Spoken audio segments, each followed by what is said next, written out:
Well, welcome back. This is Friday afternoon. I'm on my way home from work, and I wanted to add a couple things. I had brought up a couple pieces of information this morning about Richard Case Nagell, and wanted to expound on that just a little because I brought it up and I just kind of let it go. And so, just a little cleanup operation here. One has to do with the author Dick Russell. I had mentioned that Dick Russell kind of wormed his way into Nagel's conflict. It was very difficult to do that.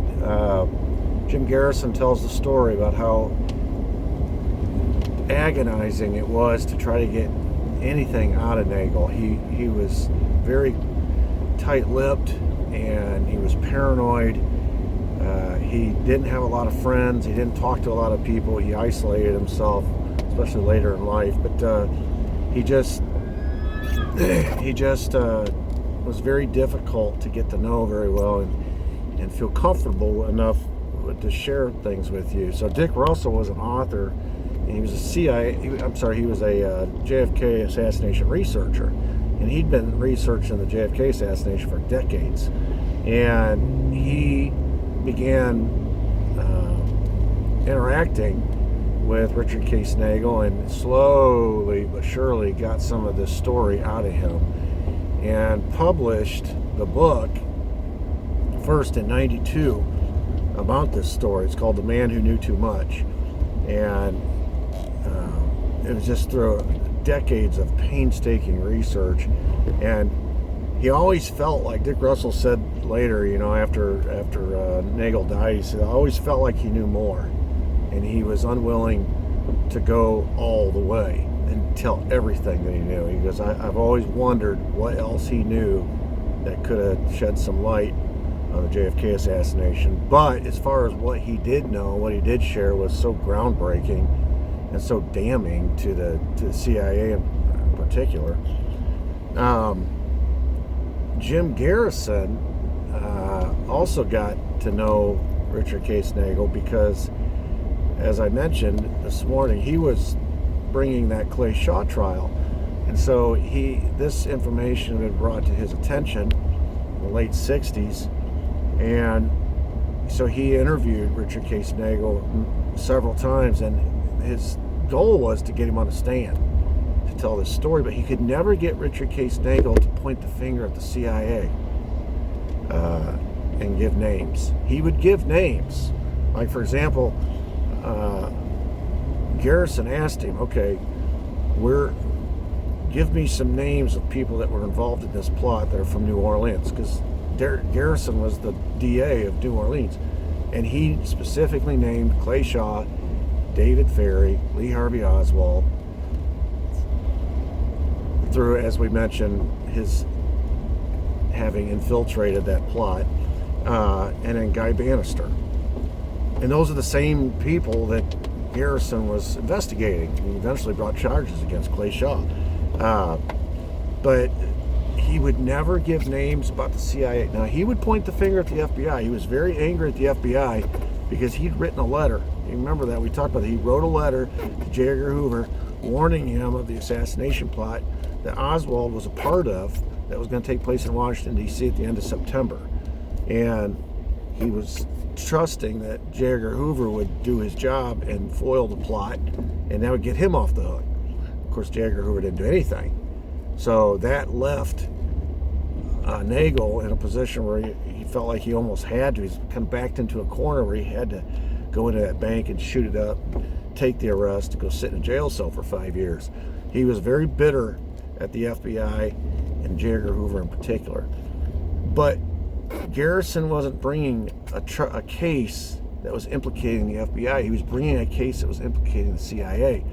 One of his main arguments is that Clay Shaw was CIA. And of course, at the time, Shaw denied it, and it didn't come out till years later that he was actually the CIA's man in New Orleans.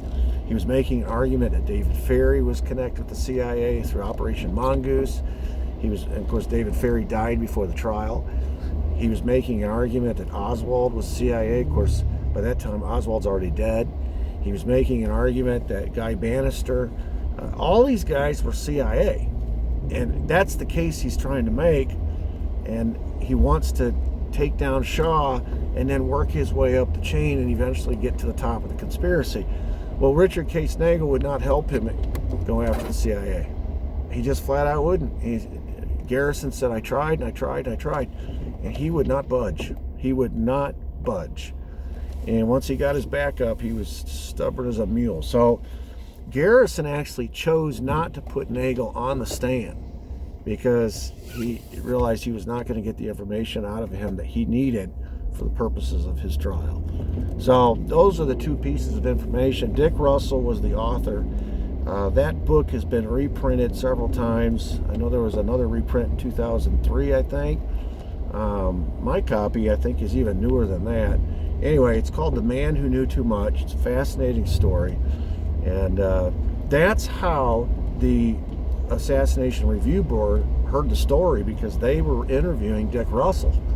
And in the process of interviewing Dick Russell, Russell mentions to them, hey, if you really want to talk to somebody, you need to talk to my man Richard Case Nagell, because he says he has documents and images, photos, and recordings. He's got all this stuff. Of course, that's what the Assassination Review Board was trying to do, is cobble together all this evidence and release it to the public.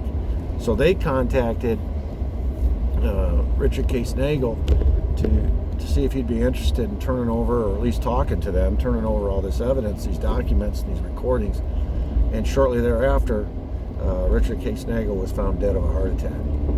And all those documents and things, we mentioned this morning, he had told his niece and his son that he kept everything in a purple trunk.